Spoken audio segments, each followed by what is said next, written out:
네, 여러분의 주식 투자 가이드 필살기 시작하겠습니다. 꿈의 지수로 불리던 코스피 5천 시대가 열렸습니다. 지난 목요일은 코스피가 사상 처음으로 5천선을 돌파한 아주 역사적인 날이었는데요. 삼성전자 역시도 역대 처음으로 15만 원을 넘어서는 등 새 역사를 썼습니다. 코스피 5천 시대, 이재명 대통령의 대선 공약이기도 했죠. 취임 이후에 연일 상승 랠리를 이어온 코스피가 지난해 10월에 4천 포인트를 돌파했고 이후에 5천 포인트까지는 불과 3개월밖에 걸리질 않았습니다. 이 대통령은 취임 8개월 만에 코스피가 2배 오르면서 공약을 지키게 됐죠. 자, 이제 관건은 코스피가 이 상승을 이어갈 수 있을 것인가, 코스피 5천 시대 이후에 어떻게 대응을 해야 할 것인가, 바로 이 부분일 겁니다. 이 시간 자세한 전략 고민해 보도록 하겠습니다. 김영구, 허예남, 이동우, 김진 대표 함께합니다. 안녕하십니까? 네, 더 많은 주식 투자 정보를 얻고 싶으신 분들은 카카오 채널 필살기를 검색해서 친구 추가하시면 되겠습니다. 자, 시장 이야기 또 다채롭게 나눠보도록 해야 할 텐데요. 드디어 이제 5천 시대가 열렸습니다. 종가 기준으로 안착은 아직이긴 합니다만 상당히 의미 있는 또 역사적인 부분이 아닐까 싶은데요. 이동우 대표님은 이번 주 시장 좀 어떻게 보셨는지 궁금해요. 참으로 네. 놀랍다는 얘기와 함께 네네. 시작을 해야 될 것 같은데요. 아무래도 코스피를 5천 포인트를 볼 수 있는 날이 결국은 왔네요. 주중에 이제 5천 포인트를 달성을 하면서 확장된 유동성 유입을 제대로 좀 보여주었고, 그게 이제 코스닥 1000스닥에 가까운 포인트로 가까운 모습으로 달성을 하고 있는데요. 네. 전 세계 증시 중에서도 올해 상승률은 국내 시장은 결국 이제 탑 수준을 좀 보여주고 있습니다. 물론 이제 한 달밖에 되진 않았습니다만 4천 포인트 달성 이후에 3개월 만에 사상 최고가를 돌파했고, 그 중심에는 반도체 투탑이죠. 삼성전자와 SK하이닉스의 약진, 그리고 자동차 대표주인 현대차 그룹주가 중심에 있었습니다. 특히나 현대차는 1월 시작부터 해서 거의 100%가량의 상승을 좀 보여주면서 수구 블랙홀을 좀 보여주기도 했는데요. 네. 국내 대표 산업인 이제 반도체와 자동차가 오르면서 코스피가 상승을 주도했고, 코스닥도 천천히 오름세를 보이다가 금요일자 기준으로는 급등세를 좀 이어갔습니다. 반도체 수출 호조로 인한 낙수 효과를 기대할 수 있고, 현대차 그룹의 로봇과 자율주행차 사업 확대로 자동차 부품주들까지 생산성 향상과 호실적을 기대할 수 있는 부분이 있습니다. 결국 이제 현 정부의 강한 증시 부양 의지가 코스피 상승에 이어서 향후 코스닥까지도 그 수급 확장을 기대할 수 있는 부분이라고 생각합니다. 자, 이제 코스피가 다음으로 가야 할 곳은, 다음 목표는 어디라고 설정을 해야 할까? 이 부분이 궁금해집니다. 일단 올해 증권사들의 목표치 상단을 보면요. 대략 한 5,300. 이 정도 전후로 압축이 되고 있고, 해외 쪽은 보니까 맥쿼리 쪽에서 한 6천까지 이야기를 하더라고요.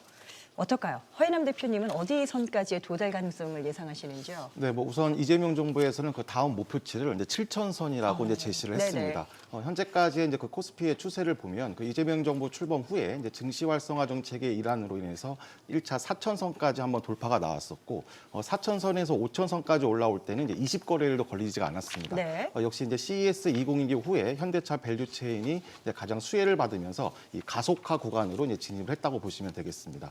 일단 1차 5천선을 한번 그 장중 터치 후에 이번 주 외국인은 이틀 정도 차익 실현으로 대응하고 있지만 큰 조정이라든가 변동성 없이 다음 모멘텀을 이제 확보할 수 있는 추세라고 보시면 되겠습니다. 역시 이제 가장 중요한 부분은 이제 정책 모멘텀인데 말씀드린 대로 이제 정부가 추가 목표치를 이제 7,000선으로 제시하고 있고, 그 코스피에서 이제 코스닥으로 이제 수급 전환도 오늘 23일 가장 큰 특징이라고 보시면 되겠습니다. 네. 이런 그 코스피에 이어서 이제 코스닥도 정부가 3,000선을 목표로 두고 있는데 11월 28일 그 7년 만에 코스닥 활성화 정책이 처음 제기됐을 때 기간이 한 2천억에서 3천억 정도가 들어왔는데 23일 기준 연기금 중심으로 한 기간이 거의 1조 원 가까이 들어왔습니다. 이게 이제 그 코스닥 추세도 작년 4월부터 상승 추세 상단을 강하게 돌파하면서 요 천스닥이 1차 고점이 아닌 새로운 구간으로의 이제 진입 신호라고 보시면 되겠습니다. 따라서 이런 풍부한 유동성까지 확보된 상태이기 때문에 요 추가 상승 랠리에 대한 자신감을 가지고 또 활발한 매매가 필요하겠습니다. 그런데 이제 5천선을 일단 한번 찍었고요. 그래서 어떻게 그 라인을 유지할 것이냐, 이 부분이 또 중요할 것 같습니다. 일각에서는 약간 비관적으로 이야기하는 게, 이 정도 올라왔고 5천까지 봤으니까 이제는 떨어질 일만 남았다. 뭐 이렇게도 이야기를 하더라고요. 김영구 대표님, 뭐가 맞는 걸까요? 예, 이해는 되는 말이긴 한데 사실 그 유동성 장세를 경험해 보지 못한 사람들 얘기고요. 내려올 일도 없고 내려와도 찔끔. 그 정도? 결국 네. 예, 건강한 조종만 보이는 그런 장세라고 보여집니다. 네. 달리는 말이 지칠 때까지는 더 달리는 그런 현상을 보일 거고요. 올해가 또 뭐 정마의 해죠. 계속 달려가는 그런 흐름을 보일 겁니다.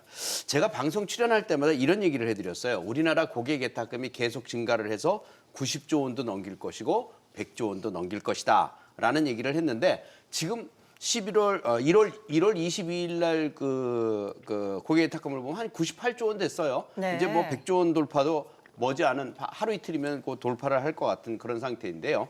이런 상태라면 며칠 사이에 역사상 전례 없는 진짜 100조 원 돌파 가보자라는 그런 쪽으로 보여줄 거고 그 빽빽역이 결국은 이 자금으로 인한 돈에 의한 상승을 시도하는 그런 장세가 될 겁니다. 그러니까 유동성 장세에서는 떨 필요가 없어요. 두려움이 필요 없다는 얘기죠. 더 높은 것을 향해서 목표치는 증권사들마다 계속 수정을 할 거고요. 결국은 이런 상황이기 때문에 여러분들도 전략을 바꿔야 됩니다.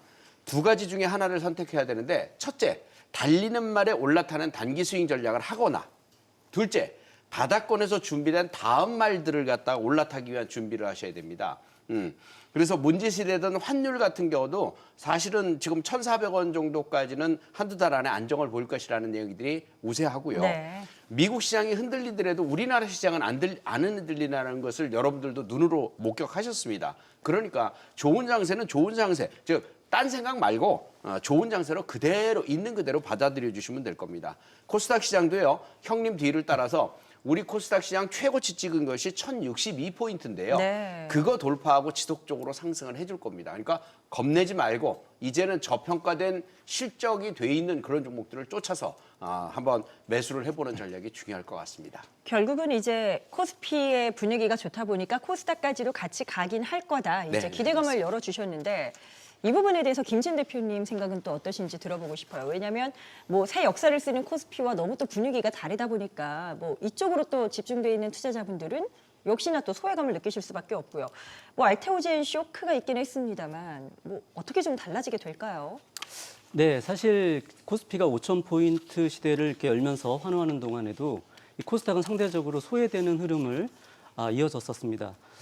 그리고 이제 최근에는 알테오젠 말씀하신 것처럼 알테오젠 쇼크까지 겹치면서 투자자들의 체감 온도는 더 낮아졌었던 그런 상황이 계속됐었습니다. 부진의 가장 큰 원인은 먼저 그 수급의 쏠림 현상이었는데요. 시장의 자금이 반도체나 자동차 등 AI와 로보틱스 수혜주 등 일부 주도주로 집중이 되면서 그러다 보니까 이제 코스닥의 매수세가 실종된 상황이 지속됐었습니다. 네. 그리고 또 다른 원인은 바로 실적인데요. 반도체 등 코스피 대형주 같은 경우는 실적 서프라이즈 행진이 이어지고 있는 가운데 코스닥의 대형주인 이 바이오와 2차 전지주들 같은 경우는 이 상대적으로 시장 기대치에 미치지 못하고 있었기 때문입니다. 하지만 최근 흐름을 보면요. 삼성 SDI와 에코프로 등 이 2차 전지 대형주들이 수급이 붙어주면서 20에서 30% 이상씩 이 반등을 하기 시작했고요.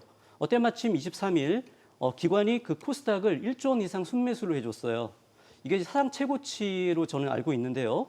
이러면서 일부 바이오나 로봇 그리고 우주항공, 엔터 그리고 AI 소프트웨어 쪽까지 이 다양한 섹터, 여러 섹터나 그 테마로 수급이 확산되는 모습이 나타나기 시작했습니다. 네. 즉 코스닥 내에서도요.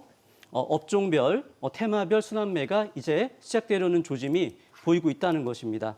이렇게 이제 분위기가 바뀌고 있는 이런 가운데서요. 이제 다음 주에 FOMC가 있는데요. FOMC에서 이 비둘기적인 메시지가 나와주고 그리고 또 국내적으로는 이거 자사주 소각 의무화 등 이 상법 3차 개정안이 구체화된다면요.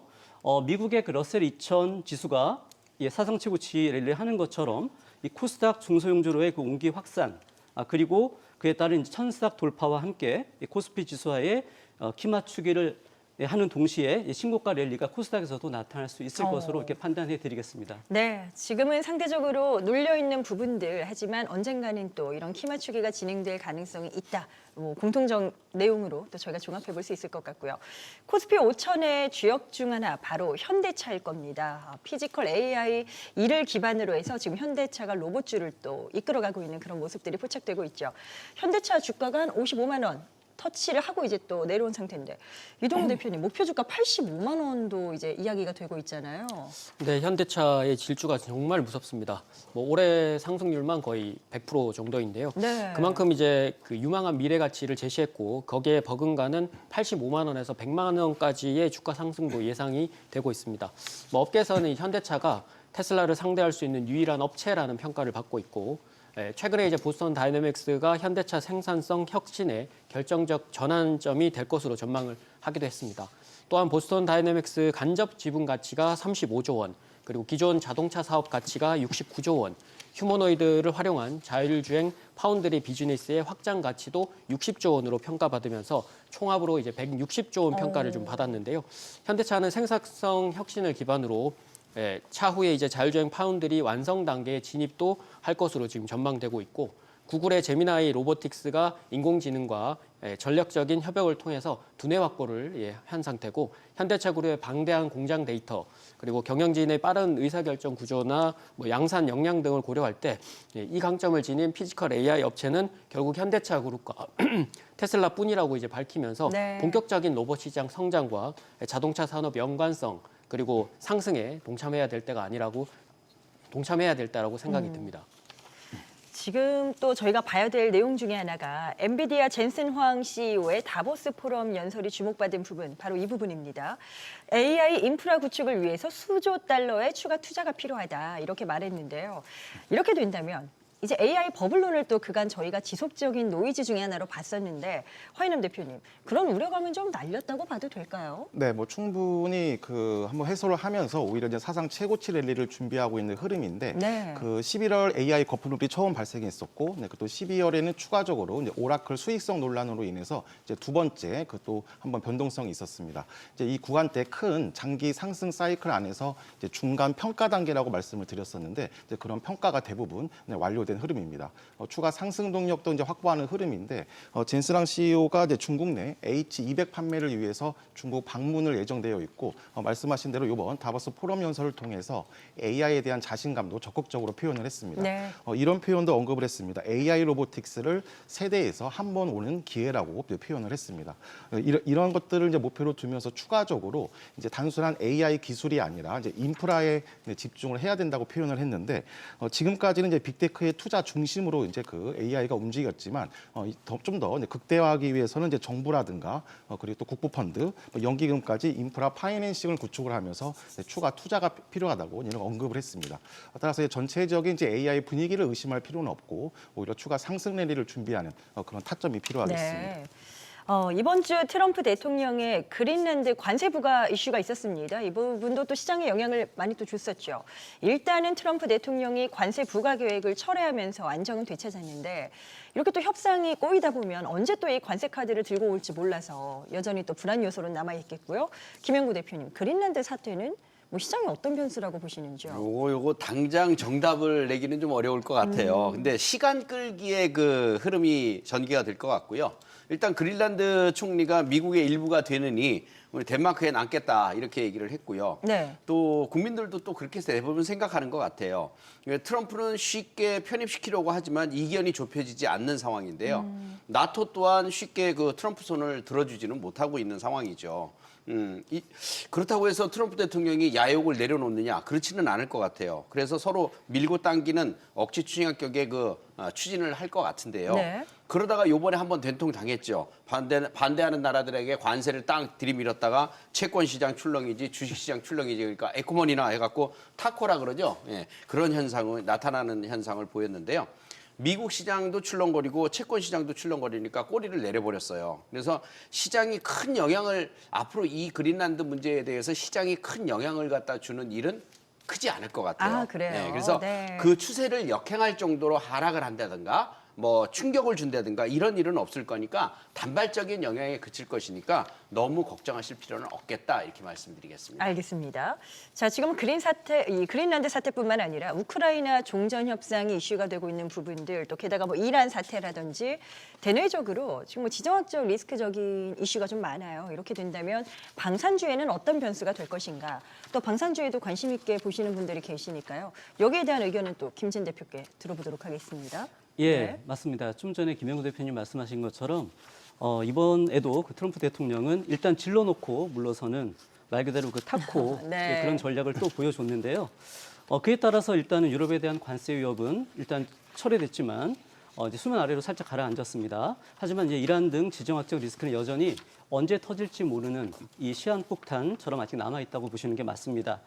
또한 그 우크라이나 종전 협상이 급물살을 타게 되면 이 방산주의 악재가 아니냐는 그런 시각도 있습니다만 제 판단에는요. 이것이 일시적인 충격 정도로 끝날 것은 물론이고요. 오히려 방산주에 대해서는 2차 랠리의 시작점으로 봐야 한다라고 생각을 합니다. 네네. 우리가 봤듯이 베네수엘라, 우크라이나와 그리고 그린란드 이슈에서 보듯이 이제는 자국이 각국이 이제 자국 안보를 스스로 책임져야 하는 그 자주국방, 즉 각자 도생의 시대가 열렸다고 보기 때문인데요. 폴란드뿐만 아니라 유럽 전역과 그리고 중동 등 이런 전 세계적으로 K방산의 가성비와 또 빠른 납기 능력을 계속해서 찾게 될 수밖에 없을 것 같습니다. 특히 그 미국의 해군력 강화를 위한 마스가 모멘텀이 지속적으로 부각이 될 것이고요. 따라서 기존 하나 에어로스페이스라든지 하나 시스템 그리고 현대 로템과 같은 이 방산주뿐만 아니라 하나 오션 그리고 HD 현대중공업 등 이 조선주에도 관심을 가져야 될 것으로 보입니다. 자, 저희가 관세와 좀 연결지어서 반도체도 한번 짚어보도록 하겠습니다. 지금 뭐 최근에 분위기가 약간 조정 국면에 놓여 있는데 자꾸 악재가 쌓이는 건 아닐까 우려스럽긴 한데요. 지금 미 트럼프 대통령이 미국의 반도체 공장을 짓지 않으면 이제 100% 관세를 부과하겠다. 뭐 이런 뉘앙스의 메시지가 있었단 말이죠. 이렇게 되면 우리나라로서는 좀 긴장할 수밖에 없지 않나 뭐 이런 생각도 드는데 뭐 해석은 어떻게 하셨어요, 이동우 대표님? 뭐 일단은 당장 연멸 수준의 협박이나 뭐 이런 건 아닌 것으로 지금 판단이 되는데요. 네네. 뭐 미국 정부의 이제 정책 방향을 어느 정도 선제적으로 반영을 하면서 삼성전자와 SK 하이닉스는 미국의 공장을 짓기로 한 상황이 이미 실행 단계에 놓여 있는 상태이기 때문인데요. 그리고 이미 반도체 공급과 재고 상황이 공급자 우선 지위로 바뀐 상황 속에서 당장은 국내 업체들에게 불리할 수 있는 상황은 아니라고 보여집니다.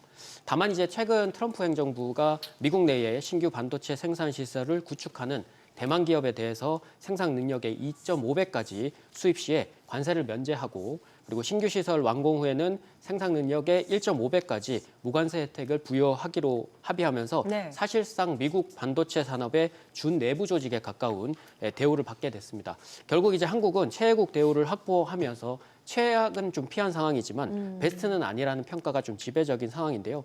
결국 이제 중장기적으로 보면 추가 투자 부담이나 정책 변화에 따라서 비용 증가가 되는 시기가 온다면 아마 단기적인 급등 뒤에는 아마 시간적인 조정이 좀 필요할 할 수 있음을 좀 대비하시는 게 좀 좋지 않을까 생각이 듭니다. 네, 알겠습니다. 네 분의 의견은 투자 참고 자료로 활용해 보시길 바랍니다. 또 투자의 최종 판단과 책임은 투자자 본인에게 있음을 알려드립니다. 항상 자신의 원칙에 맞추어서 현명한 투자하시길 바라겠고요. 또 주식에 대한 유용한 정보들 카카오 채널 필살기를 검색해서 친구 추가하시면 더 다양하게 만나보실 수 있겠습니다.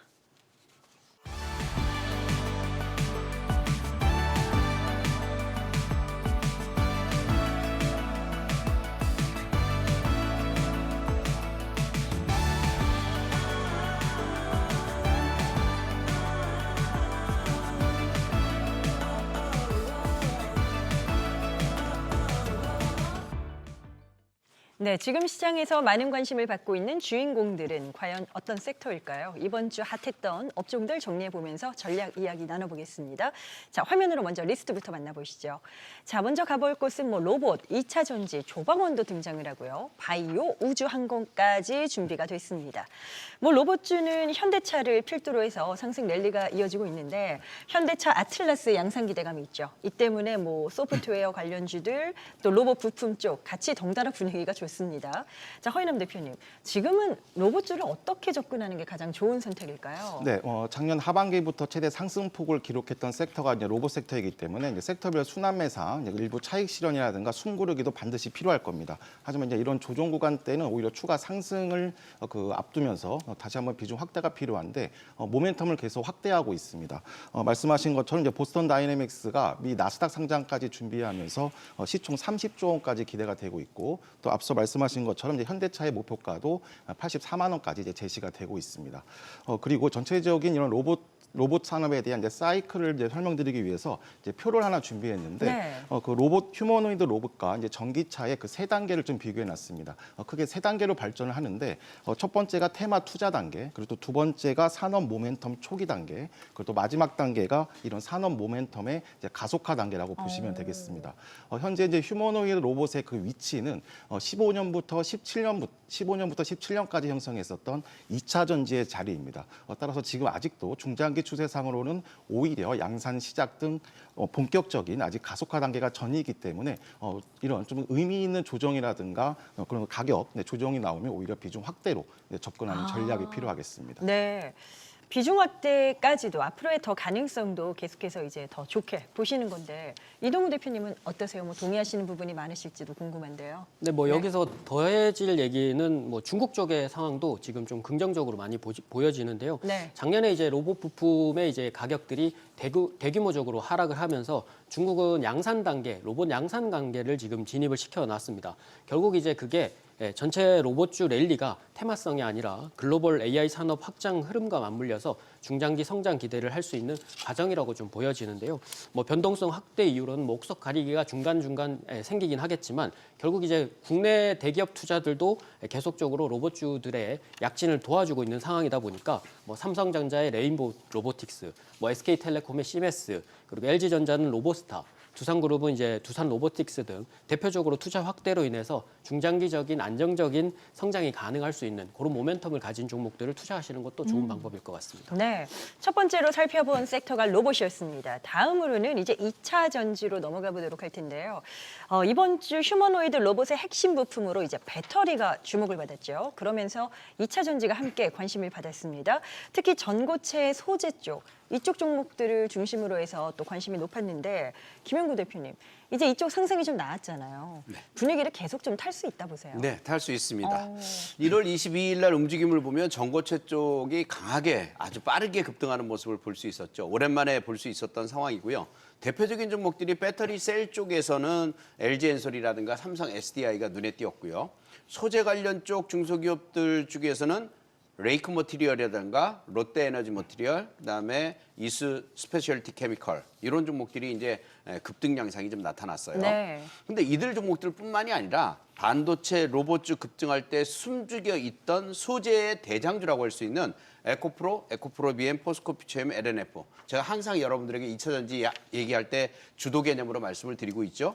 이런 것들도 동시 패션으로 같이 올라갔다는 얘기입니다. 그렇다면 따라서 2차 전지의 전고체는 지속적으로 봐주셔야 되는 새로운 어떤 산업이라고 보셔야 될 거고 거기에 덧붙여서 광물 자원주인 포스코 인터까지 합쳐서 소재 대장주, 광물 자원주, 전고체 이런 식으로 세 가지를 같이 보셔야 되는 상황이 됐다는 거죠. 그래서 지금부터라도 이런 종목들을 잘 조정 구간을 통해서 마침 23일 날 잠깐 조정이 들어왔는데 이런 구간은 여러분들이 잡아줄 수 있는 좋은 기회라고 생각을 해요. 그래서 목표치는 지금에 있는 가격보다 훨씬 더 높은 가격이 있기 때문에 겁낼 필요가 없어요. 또 유동성 장세가 펼쳐지고 중소 종목들로 이제 확산이 되면서 코스닥 시장도 올라가게 되거든요. 네. 그럼 이런 종목들이 그 대타로서 움직일 수 있는 가능성. 그동안은 대형주가 움직였다면 이제는 이런 소재 관련주 이런 쪽들도 충분히 코스닥 시장에서 올라갈 수 있는 개념이 된다. 따라서 목표치 높으니까 사자 이런 개념으로 보시면 되겠습니다. 크게 걱정할 단계가 네. 이미 아니다 이렇게 보신 건데 김지인 대표님은 어떠세요? 지금 2차 전지 쪽의 본격적인 그 랠리 가능성 이 부분에 대해서 어떤 의견이실까요? 예, 말씀해 주신 부분에 저는 이제 동의를 하고요. 네. 거기에 이제 더해서 저는 2차 전지의 그 본격적인 랠리 재현 가능성까지 강조해 드리겠습니다. 가능성이 높다. 네네. 네. 왜냐면요, 작년부터 그 지속 강조해 드렸던 이 부분들, 캐즘 완화, 그리고 AI 인프라 확장에 따른 ESS 고성 장세, 그리고 휴머노이드 로봇, 그리고 드론, 산업 자동화 영역까지 2차 전지도요. AI 시대를 맞아서 본격적인 AI 수혜를 입는 새로운 전환점에 진입했다고 저는 판단하기 때문입니다. 또한 리튬 가격 역시 작년 6만 위안대 저점을 그때 찍어주고요. 최근에 16만 위안대까지 급등을 했습니다. 이것은 바로 소재 기업들의 실적에 매우 긍정적으로 반영이 될 것입니다. 결론적으로 말씀드리면 지금도 여전히 싼 저평가 구간으로 판단하고요. 때문에 적극적인 매수에 들어가야 될 시점이고 또한 2차 전지는 섹터 성격상 아까 그 동시 패션이라는 말씀도 해주셨는데 항상 전체적으로 함께 움직입니다. 때문에 삼성 SDI와 LG 에너지솔루션 등 이 셀 제조사 그리고 LNF와 에코프로 BM 등 이 소재 공급사 등 이 여러 종목에 분산 투자하는 것이 사실은 평균 이상의 수익률 제고에 유리하다는 의견을 드리겠고요. 네. 다만 이제 탑픽을 굳이 꼽자면 삼성 SDI와 LNF를 각각 제시해드리겠습니다. 네, 가장 또 선호하시는 종목군까지 들어봤습니다. 다음으로는 가볼 섹터가 조방원입니다. 조선부터 좀 볼게요. 외국인 투자자들이 보니까 뭐 연초 들어서부터 조선을 아주 대거 매수하는 움직임들이 나타나고 있습니다. 이렇다 보니까 이제 수급이 들어오니까 또 관심이 살아나고 있는데 뭐 어떨까요? 조선주 없으시다면 지금이라도 포트에 가져가야 될까요? 예, 맞습니다. 조선주는 지금도 늦지 않았다라고 제가 강조를 드리겠는데요. 네. 외국인 수급을 보면 알 수 있는데 외국인들이 올해 조선주 올해라고 해요. 1월 뭐 20일밖에 더 지났습니까? 되게 오래된 것 같은데. 예, 그 네. 상황에서 무려 한화오션을 갖다가 1조 원을 순매수했습니다. 그 외 느리지만은 삼성중공업이나 HD 현대중공업 같은 이런 종목들도 지속적으로 매집하고 있는 것이 눈에 띄거든요. 이유는 있습니다. LNG선 수주 회복이라든가 중고 선가에 대한 강세, 업황 회복 기대감, 슈퍼사이클이 이어지고 있는 거니까요. 단순한 차원의 그 실적뿐만이 아니고 진짜로 계속적으로 이어지는 중장기 슈퍼사이클에 대한 기대감에다가 플러스 미국의 마스가 협력, 뭐 이거 자체도 확실한 모멘텀으로 자리를 잡기 때문입니다. 네. 그래서 하나오션을 비롯한 조선주들 단기 조정에 들어갔지만 이건 기회라고 보는 거죠. 1월에 폭등한 것에 따른 단기 조정이니까 그러니 쌀 때 받아줘야 되는 거죠. 그래서 제가 보는 건 한화 3인방을 보십시오. 한화 3인방은 하나오션 기준으로 해서 13만 원 사이에서는 1차, 네. 만약에 12만 원 사이까지 떨어진다? 이거는 뭐 눈 딱 감고 웬일이니 하면서 주워줘야 되는 그런 상황이고요. 2차까지도 매수를 해줘야 되고 다시 이 하나오션은 15만 원을 돌파하고 신고가 갱신으로 또 갈 겁니다. 그 외에 하나 시스템과 하나 엔진이 있는데 요 주요 종목들 실적도 좋고 흐름을 보면은 계속적으로 상승하겠다는 논리거든요. 쌀 때마다 모아두세요. 뭐 예를 들어서 1월 이제 다음 주부터 시작해서 또 흐름 자체가 장중에 출렁거리는 일이 있더라도 그런 출렁거리는 시점을 이용해서 차차 모아나가시면 됩니다. 그럼 또 좋은 성적으로 여러분들에게 보답할 수 있는 종목들이라고 보여집니다. 자, 이렇게 해서 조선은 들어봤고요. 자, 그렇다면 이제 원전은 어떨까? 원전도 지금 이 대통령의 신규 원전 발언, 이 관련된 발언이 좀 나오면서 이번 주 랠리를 보였거든요. 이동우 대표님, 일각에서는 지금 단기 과열 문제점을 제기합니다. 이게 뭐 맞는 상황인 건지 어떻게 해석하고 계세요? 뭐 단기 과열로 볼 수 있는 기술적 분석에 뭐 입각하면 그럴 수 있지만 실제로 이제 올해는 체코 두코바니의 수주가 이제 원전의 수익성이 실제로 가시화되는 원년이기도 합니다. 그리고 가장 큰 문제점으로 지적이 되었던 이 정치적인 억압을 현 정부가 이제 풀려는 시도가 있었고 이번 주에 그게 나오면서 원전주 수익성은 전반기부터 이제 시작이 될 것이다라는 게 기대감이 아니라 실제화되는 그런 모습을 보였습니다. 이 부분은 이제 아마 하반기로 가면 내년엔 더 드라마틱한 성장이 예상이 되기 때문에 아마 추가적인 성장도 가능해지는데요. 네. 원전업종 특성상 수주 계약이 장기 계약이 좀 많죠. 초반에 이제 설계가 중심이고 이후로는 시공과 관리가 중점인 용역 서비스와 공정률에 따라서 한 번에 수익이 잡히기 때문에 기존의 대장급 역할을 했던 두산에너빌리티나 뭐 BHI 대신에 이제 한수원 관련주인 한국전력 네. 그리고 한전기술 뭐 한전산업, 한전 KPS까지 이번 주부터 해서 급등이 시작된 모습이었고 사상 최고가와 52주 신고가 돌파가 써내려져가 그런 모습을 보였습니다. 실제 이제 소형 원전주까지 동참을 했는데요. 아마 소형 원전주 같은 경우 실적이 동반되지 못하거나 단기 테마성으로 좀 끝날 수 있지만 앞서 언급드린 이제 중대형 원전주들의 추가적인 상승 자리는 조금 더 염두에 두시고 재접근을 하시는 게 좋을 것 같습니다. 일단 업종별로 그 환경 상황들을 본다면 뭐 조선도 그렇고요. 지금 원전 쪽도 그렇고 기대감이 많은데 자 그렇다면 이제 선택을 한다. 이런 경우에는 어떤 쪽에 더 손을 들어주실지 이 질문은 김진 대표님께 들어볼게요. 네. 솔직히 그 둘 다 매력적인 섹터이기 때문에 둘 다 담으라고 말씀드리고 싶긴 한데요. 네. 그래도 이제 하나를 골라달라고 말씀하셨기 때문에 그렇다면? 말씀을 드린다면 네. 저는 이제 원전 쪽에 한 표를 드리겠습니다. 원전 쪽으로. 예. 그 이유는요. 바로 이 원전은 지금 밸류에이션 재평가의 초입에 있다고 저는 보기 때문입니다. 왜냐하면 그 AI 데이터 센터 등 인프라 확장에 따른 글로벌 전력 수요가 급증하고 있죠. 누구나 이거는 뭐 반박할 수 없는 그런 사실인데요.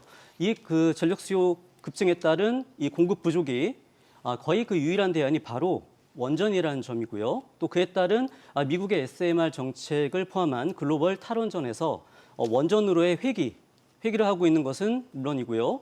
또한 국내 신규 원전 건설 논의까지 지금 중장기 성장 논리가 설득력 있게 확장이 되고 있기 때문입니다. 네. 탑픽을 좀 짚어드리면요. 대형 원전하고 SMR 그리고 가스터빈 부분까지 전 부분에서 시장 예상을 뛰어넘는 수주 모멘텀이 지속되고 있는 종목 두 종목을요. 사실 2주 전에도 신고가를 보자라고 말씀을 드렸었는데요. 일단은 전고점 탈환에는 성공을 했습니다. 이번 주에도요. 이 바로 두산 에너빌리티하고 BHI인데요. 이번 주에도 이 종목 신고가 이상을 계속해서 보는 그런 종목으로 제시를 해드리겠습니다. 네. 자, 다음 섹터는 이제 바이오입니다. 지금 바이오가 참 시장에서 뭐 아픈 손가락이랄까요? 이렇게 돼버렸는데 사실 얼마 전만 하더라도 이제 바이오주가 타이밍이 왔고 때가 됐고 기대감이 높은 그런 분위기였죠. 그런데 이런 분석이 많았음에도 불구하고 알테오젠 사태 등으로 인해서 지금 약간 분위기가 좋지 못한 상황으로 반전이 됐습니다. 이동우 대표님, 바이오는 그럼 어떻게 해야 될까요? 뭐 당분간은 이런 분위기를 벗어날 수 없을까요? 뭐 이번 주는 뭐 바이오주들을 들고 계셨던 분들은 지옥과 천당을 거의 오가는 상태였죠. 네. 하지만 이제 조정 뒤에 다시 강세가 좀 지속이 예상이 되는데요. 알테오젠이 바이오 제약의 수급을 전체적으로 좀 꼬아놓은 상태라고 보여집니다.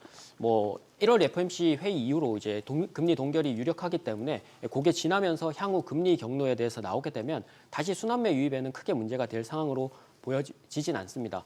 결국 이제 작년 한 해 좋았던 바이오 제약 ETF의 상승률이 가장 좋았던 부분이 이게 독이 되면서 아마 한꺼번에 좀 실망 매물이 이번 주에 좀 몰아서 나온 것으로 풀이가 되고 뭐 알테오젠의 시총이 워낙 크기도 하고 시총 순위에 따라서 연결된 바이오 제약에 출해된 물량들이었기 때문에 그게 연속적이진 않았습니다. 결국 이제 금요일 날 크게 반등이 나왔는데요.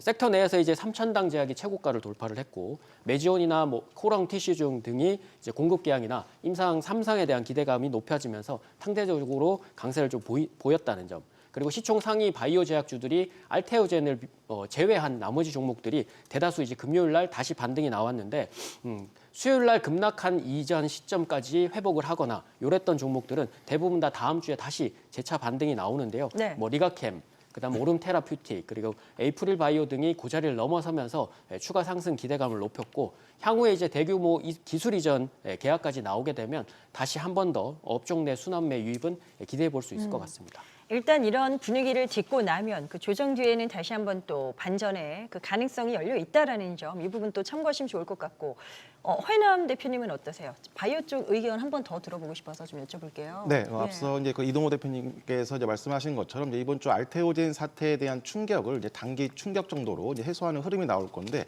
일단 한번 장대 음봉을 형성했기 때문에 어느 정도 매물 소화하는 과정은 필요할 겁니다. 이제 이런 구간 때 역시 계속 그 제약 바이오 안에서도 이제 AI 의료를 많이 강조드리고 있습니다. 이제 모든 게 AI로 귀결되는 흐름이기 때문에 탑픽 종목군들은 많이 강조드렸던 그래피, 이뮤논시아, 그 로키헬스케어, 고영 등이 형성하고 있습니다. 특히 이제 고영은 이제 1월 9일 필살기 방송 통해서 이제 25,500원에 추천을 드렸고 1차 목표가 이제 34,000원까지 돌파를 해놓고 이제 정고점 부근에서 이제 횡보 조정을 지금 하고 있습니다. 좀 추가 상승 여력도 이제 충분하기 때문에 반복 매매 타점도 이제 준비할 필요가 있겠는데 일단 고영은 이제 그 올해부터 본격 본격적인 이제 실적 우상향이 기대가 되고 있습니다. 작년 4분기 매출액은 한 30% 증가, 그리고 영업이익도 이제 흑자 전환이 예상되고 있고, 특히 이제 그 내 수술용 의료 로봇 분야에서 이제 본격적인 이제 숫자가 나올 거라고 볼 수가 있겠습니다. 따라서 이제 기술적인 타점에서 28,000원 아래로 가격 조정이 나오면은 1차 목표가 돌파 때 챙겼던 비중도 다시 확대하는 그런 전략도 필요하겠습니다. 네, 마지막으로 가볼 섹터가 이제 우주항공이 남아 있습니다. 우주항공도 뭐 이쪽 산업에 대한 기대감은 뭐 연일 있긴 했습니다만 최근에 또 강조되는 부분이 스페이스X의 하반기 IPO 예고 이슈가 있고요. 또 미국 나사의 아르테미스 2호가 이제 내달에 시행될 가능성까지 언급이 되면서 이제 좀 겹쳐 있는 이슈가 좀 좋은 쪽으로 이슈가 많은 상황인데 어떤 종목으로 관심을 기울여 봐야 되나 이제 이런 부분들이 또 궁금하실 것 같아요. 김진 대표님 선택은 어떠실까요? 네. 최근에 사실 시장에서 가장 이 꿈이 큰 섹터라고 볼 수 있는 게 바로 우주항공 꿈이 섹터입니다. 크다. 네. 방금 말씀해 주신 것처럼 스페이스X의 상장 예고 그리고 나사의 그 아르테미스 2호 이 발사 임박 소식이 우주항공 산업이 그 미래에서 현재의 영역으로 이제 넘어와서 실질적인 비즈니스의 영역으로 들어왔음을 보여주는 것이라고 저는 생각을 합니다. 네. 따라서 특히 주목을 해야 될 섹터 중에 하나가 올해요. 올해 특히 주목해야 될 섹터 중에 하나가 바로 우주항공이고요. 스페이스X의 그 상장 관련 뉴스가 나올 때마다 이 우주항공주들의 주가가 들썩일 거기 때문에 반드시 올 한 해 동안 계속해서 관심을 가지고 투자를 해나가야 할 것입니다. 관심주를 드리겠는데요. 신규 상장 이후에 역동적인 주가 움직임을 지금 보이고 있는 그리고 이제 신고가 영역에 들어간 나라 스페이스 테크놀로지를 탑픽으로 제시를 해드리겠습니다. 네네. 나라 스페이스는요 초소형 위성 설계와 제작 그리고 운용 분석 서비스를 제공하는 그런 회사로서 접근 전략은요 현재 그 신고가 돌파 이후에 23일 5만 원 밑으로 지금 내려온 상태인데요. 다음 주에 이 숨고르기 구간에서 5만 원 초중반대에서도 충분히 적극적인 공략도 유효하고요. 그리고 4만 원 밑에서는요. 4만 원대에서는 충분히 싸게 줍줍하는 기회가 될 수 있을 것으로 보여집니다. 자, 이렇게 해서 네 분의 섹터 전략을 꼼꼼하게 챙겨봤습니다. 투자의 최종 판단과 책임은 투자자 본인에게 있다는 점 다시 한번 말씀드립니다. 때문에 자신의 원칙에 맞추어서 항상 또 현명한 선택을 하시길 바라겠고요. 주식에 대한 유용한 정보가 필요하신 분들 많으시죠. 카카오 채널 필살기 이렇게 검색해서 친구 추가하시면 또 채널 내에서도 다양한 정보를 만나보실 수 있겠습니다.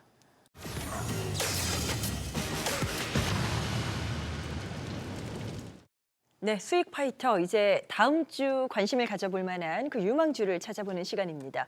오늘도 두 분의 종목은 방송에서 공개가 다 될 거고요. 나머지 두 분의 종목은 저희가 히든주라고 해서 종목 이름을 여기서 공개를 안 합니다. 카카오 채널 필살기를 검색해서 들어오시면 친구 추가하신 후에 이제 어떤 종목이었는지 그 주인공의 이름을 히든주를 확인해 보실 수 있겠습니다. 자, 그렇다면 먼저 이제 또 오픈하시는 쪽부터 가봐야 되는데 김진 대표님이 오늘 공개시네요. 네, 어떤 종목이실까요? 예, 오늘 제가 추천드릴 종목은요. 작년 10월에 이미 추천드렸던 종목 바로 SK 바이오팜입니다. 네네. 예, 당시 이제 추천 이후에 50% 가까운 수익으로 목표가 달성을 한 이후에 현재 고점 대비 20% 정도 조정을 받고 있는 다시 좋은 타점에 왔기 때문에 재추천드리는 부분입니다. 이 회사에 그 주목해야 될 부분을 크게 이제 세 가지로 정리를 해드리겠는데요. 첫 번째는요, 뇌전증 신약인 이 세노바메이트의 폭발적인 성장세입니다. 작년 2분기에 미국 진출 4년 만에 분기 매출 1억 달러 시대를 열면서 블록버스터급 신약으로 성장을 하고 있습니다. 그리고 3분기에는 시장 예상치를 50%나 뛰어넘는 701억 원의 영업이익을 기록을 하면서 어닝 서프라이즈를 기록했으며 특히 이제 영업이익률이 35%를 넘어서면서 팔면 팔수록 이익이 증가되는 그러한 고수익 구조가 완전히 안착되어 가고 있는 그런 상황입니다. 자, 두 번째는요. 긍정적인 그 임상 결과와 함께 글로벌 리더로 도약하는 한 해가 될 것이기 때문입니다. 미국과 한국을 포함한 그 12개국에서 진행한 이 세노바메이트의 전신 발작 임상 3상에서 긍정적인 결과를 얻어내면서 적응증 확장과 함께 경쟁 약물들의 특허 만료 시기가 지금 맞물리면서 미국 시장 점유율 1위 등극이 가시권에 들어오고 있는 그런 상황입니다. 자, 마지막 세 번째로요. 최근 바이오 시장의 뜨거운 화두인 RPT, 즉 암세포에만 방사선을 뿜어가지고 죽이는 개념인 이 방사성 의약품에 주목을 해야 됩니다. 지난 1월 12일에 미 FDA로부터 임상 1상 IND 승인을 받은 상태입니다. 이 세노바메이트라는 기존의 그 든든한 캐시카우 위에 이 그 차세대 항암 신약이라는 강력한 성장 엔진을 달고 날아갈 것으로 기대가 되고 있습니다. 수급과 기술적인 측면에서 보면요, 외국인이 작년 11월 1,600억 이상 순매수를 해주면서 주가를 급등을 시켰었고요. 12월에도 주가가 15% 이상 조정받는 그런 구간에서도 700억 이상 순매수를 이어가면서 최근에 그 제약바이오 섹터가 조정을 받는 가운데서도 하방 경직성을 강하게 확보해주는 그러한 모습을 보였습니다. 접근 전략을 말씀드리겠는데요. 월요일부터 11만 원에서 12만 원 사이 1차 매수해 주시고요. 만약에 눌림이 나온다면 10만 5천 원 선까지 2차 매수, 목표가는 1차 13만 원, 2차 15만 원을 제시해 드리겠습니다. 손절가는 종가 기준 10만 원 잡아드립니다. 다시 한번 등장한 SK 바이오팜이네요. 이제 또 말씀하신 목표가까지 기대감을 갖고 지켜보도록 하겠습니다. 자, 이제 필살기 첫 번째 히든주를 만나보도록 하겠습니다.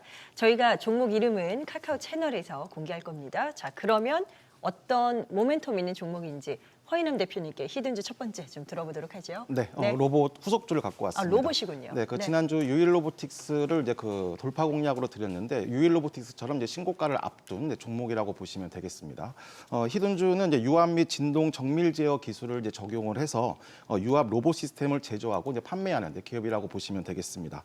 최근 말씀드린 것처럼 이제 피지컬 AI의 본격적인 이제 서막이 되면서 협동 로봇 시장 확대로 이제 고출력 액추에이터에 대한 모멘텀이 이제 확대되고 있습니다. 국내 유일의 유압 로봇 핵심 부품에 대한 풀 라인업을 이제 이미 구축하고 있습니다. 무거운 부품이라든가 이제 짐을 드러날 때 이런 전기 모터만으로는 좀 힘이 부족한 면이 있습니다. 이번 CES 2026에서 보스턴 다이내믹스의 아틀라스가 덤블링이라든가 되게 짐을 드러날 때도 이렇게 들을 수 있었던 이유는 결국에는 바로 유압 기술인데 히든주는 주요 고객사로 이제 현대차 그룹을 확보하고 있고 특히 이제 보스턴 다이내믹스의 액추에이터 납품 레퍼런스 기술력이 인정받고 있기 때문에 최대 수혜주로 우리가 부각을 받을 수가 있겠습니다. 그리고 이제 현대차의 로봇 양산 계획이 구체화될수록 이미 그 납품 이력이 있는 이제 히든주의 모멘텀이라든가 추가 상승 여력이 확대된다고 보시면 되겠습니다. 자, 실적도 좋은 그 흐름을 이어갈 수가 있겠는데요. 최근까지는 그 레퍼런스 확보와 또 R&D 비용을 투자하면서 아직까지는 실적이 크게 오르지 못하고 있는데 한 자릿수로 이제 유지하고 있는 이런 실적들이 이제 본격적으로 이제 부품이 양산 본격화가 되면은 올해 영업이익이 3배 이상 정도까지 이제 증가할 수 있는 모멘텀을 이제 확보하고 있습니다. 기술적으로는 이번 주 신고가 돌파 후에 일부 차익 실현과 그리고 또 수율에는 2차 전지, 금융에는 제약 바이오 등 최근 낙폭이 컸던 좀 키 맞추기 성격의 이제 섹터별 순환매까지 나오면서 돌파했던 정고점 자리에서 지지력을 확인하고 있습니다. 일단 매수가는 이제 오늘 종가 기준부터 34,000원까지, 그리고 또 1차 목표가는 5만 원, 그리고 또 손절가는 32,000원을 제시해 드리도록 하겠습니다. 네, 히든주 소개 들어봤습니다. 카카오 채널 필살기에서 어떤 종목인지 공개가 됩니다. 참고해 주시고요. 자, 김영구 대표님은 오늘 공개하시는 쪽이니까 네. 어떤 종목을 또 준비하셨을지 바로 가볼까요? 네, 에코프로입니다. 에코프로. 예. 영구 대표는 사실 그 2차 전지 굉장히 좋아합니다. 이유는 싸기 때문이고 먹거리가 풍부하기 때문입니다. 네네. 자, 이 종목은 2년간 완전 소외되는 왕따 종목입니다. 전후 종목으로서 모든 기관 투자가 외국인 큰 손들까지 다 걸려 있고요. 30만 원 고점부터 2년간 폭락하는 과정 속에서 33만 7천 원대까지 무려 주당 25만 원이 떨어졌습니다. 그런 정도로 폭락한 낙폭과대주고요. 2차 전지들이 2023년에 미친 듯이 날뛰다가 7월에 최고점을 찍고 2년간 폭락을 하면서 이제 바닥 따지기를 했거든요. 근데 중요한 것은 이 바닥 박스권을 돌파하면서 25년 10월 여기서부터 본격적으로 상승을 시작했어요. 불과 이제 한 3개월밖에 안 됐어요. 10월 들어서 4만 5천 원대부터 초급등을 하더니 12만 원까지 올라갔어요. 즉 120% 정도 올라간 거죠. 그런데 한 달 만에 이렇게 올라가기 시작한 이 종목이 최근 들어서 좀 조정을 거치다가 또 등락 거듭이 이루어지고 있는데요. 저는 지금부터 모아가는 시점이라고 보여집니다. 배터리 소재 관련 쪽에서 상당히 유망하고요. 실적 또한 그것으로서 보여줄 것입니다. 둘째는 해외에다가 니켈 광산 인수로 인해서 실적 점픽이 이어지는데 인도네시아입니다. 2025년에 지금 그린 에코 니켈이라든가 ESG 니켈 재련소라든가 이런 쪽을 7천억 원에 인수를 했어요. 투자 차익이 매출과 영업이익으로 환산이 되면서 대규모 실적이 점픽이 되고 있다는 점이고요. 3분기 매출도 그래서 9,594억 원 정도 61% 점픽을 했고 영업이익은 1,494억 원으로서 820%나 급증을 했습니다. 4분기에도 이런 똑같은 실적 점핑이 이루어질 겁니다. 또 26년이 중요한데요. 26년에는 인도네시아 2단계 투자가 본격화될 겁니다. 그러면 그 하면 할수록 매출과 영업이익은 계속적으로 불어나는 거죠. 레벨업이 된다는 겁니다. 세 번째로는 ESS의 전구체라든가 에너지 전장 장치, 그다음에 전고체형 배터리 양극 소재라든가 이 제2의 도약에 문을 열었습니다. 최근에 5,000포인트가 지수가 가다 보니까 배터리 주주들도 바닥권에서 이제 부활하고 있는 모습이 보여지는데 여기에 첫 번째는 코스닥 활성화 정책이 수혜감을 충분히 입을 것으로 보여지고요. 전고체 배터리 같은 경우는 자동차용으로는 좀 가격이 좀 높다는 평가가 있어요. 근데 상대적으로 휴머노이드 로봇 앞에서는 에너지 밀도도 높네, 뛰어난 안정성도 좋고 충전 속도도 좋네, 이런 강점으로 발휘하면서 로봇 시장이 개화가 되면서 커지면서 결국은 그 수주에 대한 기대감들을 온몸으로 받을 것이라는 얘기입니다. 그러니 이런 종목을 안 살 수는 없겠죠. 따라서 적정 매수가 시초가부터 시작해서 10만 원 사이는 무조건 1차 매수는 해줘야 되고요. 그 다음에 눌림이 들어온다면 9만 5천 원 사이까지는 줍줍 해주셔야 됩니다. 목표치는 1차 12만 원, 2차 13만 원, 3차는 15만 원과 돌파를 예상해 보겠습니다. 손절가 9만 원 잡아드릴게요. 자, 에코프로까지 또 어떤 기대감을 가지고 계시는지 쭉 설명 들어봤고요. 이제 두 번째 히든주가 남아있는데 이동우 대표가 준비하고 있습니다. 어떤 섹터에서 뭐 관심을 또 기울이셨는지 궁금한데 쭉 한번 또 설명해 주시죠. 네. 반도체 내에서 이제 히든주를 가져왔습니다. 반도체 쪽이에요? 삼성전자, 테슬라, 애플의 삼각 동맹의 최대 수혜주이기도 합니다. 반도체 후공정 테스트 분야에서 높은 기술 장벽을 좀 보유하고 있고 삼성전자의 주요 파트너로 테스트를 담당하고 있는 종목입니다. 삼성전자가 테슬라 그리고 애플과의 동맹을 작년부터 이제 선택을 했고요. 그 중심에 동사가 모두 연결되는 구조입니다. 삼성전자는 엑시노스 2600을 갤럭시 S26 모델에 탑재하겠다고 밝혔고, 이는 이제 2나노 공정이 본격 양산에 착수했다고 볼 수 있는 부분인데요. 엑시노스 2600 칩셋은 2나노 최선단 공정이 수율 50%를 넘으면서 양산에 들어가면서 삼성전자 핵심 AP 테스트를 맡고 있는 동사의 테스트 물량도 자연스럽게 증가할 것으로 예상이 됩니다. 또한 테슬라의 차세대 자율주행 칩 AI6를 삼성전자가 수주하면서 이전 AI4 칩 테스트를 맡아온 동사가 차량용 반도체에서 검증된 능력이 한 번 더 거론될 것으로 예상이 되고요. AI4는 삼성전자가, 그리고 AI5는 삼성전자와 TSMC, 그리고 AI6는 삼성전자가 다시 맡게 될 것으로 예상이 되는데, 동사는 이미 24년부터 1,500억 규모의 설비 투자를 통해서 AI6를 위한 고난도 차량용 반도체 테스트를 준비를 마쳤습니다. 결국 이제 요게 수혜가 크게 작용할 것으로 보이고요. 끝으로는 이제 대만 정부가 N2 룰을 적용해서 최첨단 공정 대비해서 해외 생산은 최소 2세대 D만 허용하는 원칙을 좀 만들었는데요.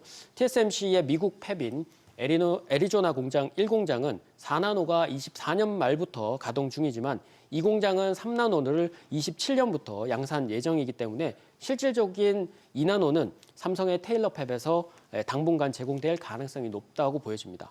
실제 TSMC는 2나노는 애플이 절반 이상 선점을 해놓은 상태고, 엔비디아도 27년부터는 2나노 예주 예정이에 퀄컴, AMD 그리고 구글 등이 후순위 고객으로 밀려나기 때문에 이 업체들이 삼성전자에 손짓할 가능성이 높고, 결국 이제 동사의 실적 상승 가속화도 이때부터 빨라질 것으로 예상이 됩니다. 기술적으로는 연초에 52주 신고가를 돌파한 이후에 재차 고점 돌파를 위한 지지라인 테스트를 완료한 상태고요. 이 부근을 고가 돌파 시에는 사상 최고가 돌파도 유력합니다. 결국 접근은 월요일 시가부터 해서 5만 원, 그리고 1차 목표가는 6만 2천 원, 2차 목표가는 72,000원, 손절가는 48,000원을 제시해드리도록 하겠습니다. 네, 이렇게 네 분의 수익 파이터 종목을 다 들어봤습니다. 투자의 참고 자료를 활용하시면서 또 투자에 대한 최종 판단은 투자자 본인에게 있다는 점 꼭 인지하시길 바랍니다. 항상 자신의 원칙에 맞추어서 현명한 투자하시길 바라겠고요. 앞서서 두 개의 히든주가 있었죠. 공개되지 않은 두 개 종목은 카카오 채널 필살기를 친구 추가하시면 어떤 종목인지 직접 확인이 가능합니다.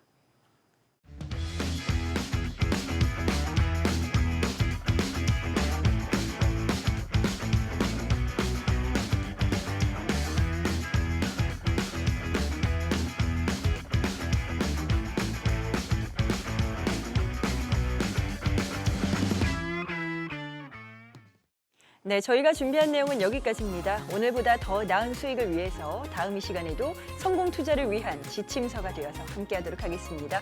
시청해주셔서 고맙습니다.